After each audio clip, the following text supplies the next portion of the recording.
तुम अपने कपड़े यहाँ क्यों ला रहे हो? अब ये मेरा रूम है, तुम अपनी अलमारी खाली करो, शादी इसमें मेरा सामान रखेगी। मैं अपनी अलमारी क्यों खाली करूं? ये मेरा रूम है। जी नहीं, अब ये मेरा रूम है। निकालो शादी इसके कपड़े और मेरे कपड़े रखो। रुक जाओ शादो। क्या कह रहा है ये? क्यों नहीं तुम इसे अपने कमरे में सामान रखने दे रही हो? चाची, मेरा भी तो कुछ सामान है, मैं क्या रखूंगी? एम भाई के पास अपना कमरा तो है। नहीं, मुझे गुड्डी का रूम ही चाहिए। मैं उसमें स्पाइडरमैन, सुपरमैन और टार्जन वाले पोस्टर लगाऊंगा और मेरे पास स्पाइडरमैन वाला कॉस्ट्यूम है जिसे मैं अलमारी में लटकाऊंगा और टेरेस पे जाके उससे उड़ जाऊंगा। नहीं नहीं, वहाँ पे मेरे टॉयज रखे हैं, बॉक्स और बैग है। भाई क्या बहस चल रही है तुम दोनों में? हाँ, चाचू ये कह रहा है मैं तुम्हारे कमरे में स्पाइडरमैन और सुपरमैन के पोस्टर्स लगाऊंगा। देखे ना पापा, लड़ी है मुझसे। औरंगजेब, अहमद सिर्फ इतनी सी बात कह रहा है कि मुझे गुड्डी के कमरे में अपना सामान रखना है, मना कर रही है। गुड्डी मेरी बेटी, भाई है तुम्हारा, तुम दोनों मिलजुल के प्यार मोहब्बत से रहो और कुछ दिनों के लिए अहमद को अपना रूम दे दो प्लीज। ठीक है चाचू। और आइंदा मैं कोई शिकायत ना सुन।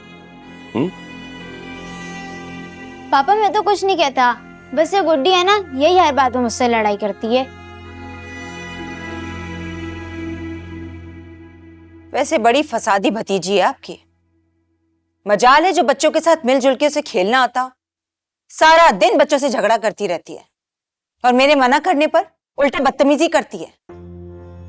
जो दिल में आता है वो करती है और उसके बाद मासूम बन जाती है।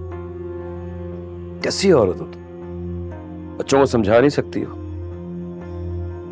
अगर उसके अच्छे के लिए भी समझाऊंगी ना उसे, तो बुरी ही कहलाऊंगी मैं। देखो शाजिया, अब तुम ही गुड्डी की माँ हो, उसके साथ डांट डपट भी कर सकती हो। मैं गुड्डी को ऐसे नहीं छोड़ सकता। ठीक है, आप कह रहे हैं तो कर लूंगी गुड्डी पे सख्ती, वरना वो तो और बिगड़ जाएगी। और ये जो बच्चों के छोटे मोटे मसाइल है ना, खुद ही हैंडल किया करो, उसमें मुझे शामिल मत किया करो।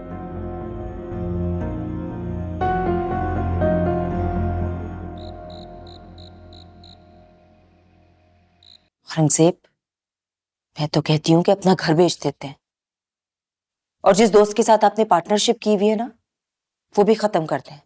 क्यों भाई, क्यों? घर क्यों फरोख्त कर दूं? काम वाम छोड़कर अगर घर बैठ गया ना तो खाऊंगा कहां से? और अब अहमद और मुस्कान के साथ गुड्डी भी हमारी जिम्मेदारी है भाई। भाई शाहजेब भाई का इतना बड़ा बिजनेस है, उनके मरने के बाद उनके सारे कारोबार पर पहला हक तो आपका ही बनता है। जाहिर है आप भाई हैं। भाई और भाभी की मौत का दुख बहुत बड़ा है, सिर्फ ध्यान ही नहीं गया मेरा। तो आप सोच लें, वैसे भी शाहजेब भाई के बाद उनकी हर चीज के मालिक आप ही हैं। हाँ, तुम्हारी बात दिल को लग रही है। और वैसे भी वो शाहजेब भाई का जो मैनेजर है ना, वो ठीक आदमी नहीं लगता। 2 महीने से मैंने उसकी कोई खबर ही नहीं ली। भाई मैं तो कहती हूँ कि कल ही ऑफिस जाएं और जरा खैर खबर लें उस मैनेजर की। ऐसा ना हो सारे कारोबार पर कब्जा जमा कर बैठ जाए और सारा का सारा कारोबार ले उड़े। हाँ, मैं देखता हूँ। और बात सुने, घर बेचने वाली बात पर भी गौर करना है आपने।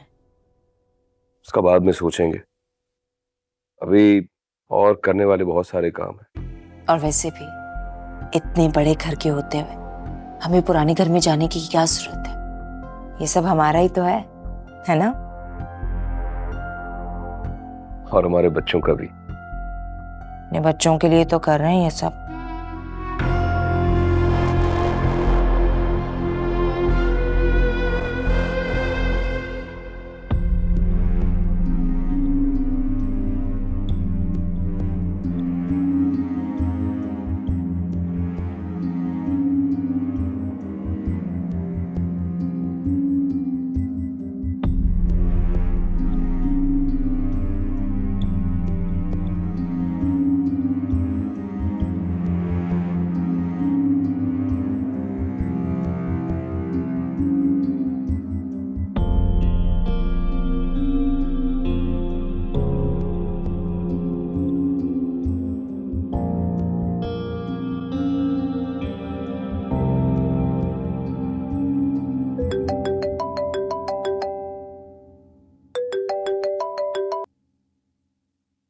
हेलो।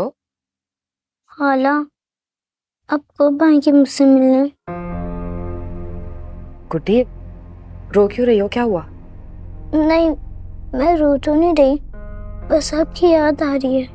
तुम जानती हो ना मैं अभी नहीं आ सकती तुमसे मिलने, बस अपनी पढ़ाई पे तवज्जो दो।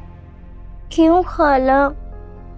आपको पता है कि चच्ची जान मामा और बाबा के रूम में शिफ्ट हो गई हैं। उन्होंने मामा की लगाई हुई सारी पेंटिंग्स और डेकोरेशन वहां से हटा दी हैं। क्यों क्यों किया शाजिया ने ऐसा? अच्छा, मैं पूछूंगी उससे। खाला, अहमद भाई को मेरा रूम पसंद था, उन्होंने ले लिया। इसका मतलब मेरे आते ही शाजिया बदल गई, बेहिस हो गई है वो। और मेरे टॉयज, बैग, बॉक्स सब वहां से हटा दिया। खाला, मामा और बाबा के बेडरूम से अब उनकी खुशबू ही नहीं आती। और मुस्कान ने मेरे सारे कपड़े पहनकर खराब कर दिए। अच्छा बस करो, जानती हो ना जब तुम रोती हो तो मुझे कितनी तकलीफ होती है। खाला प्लीज आ जाए ना।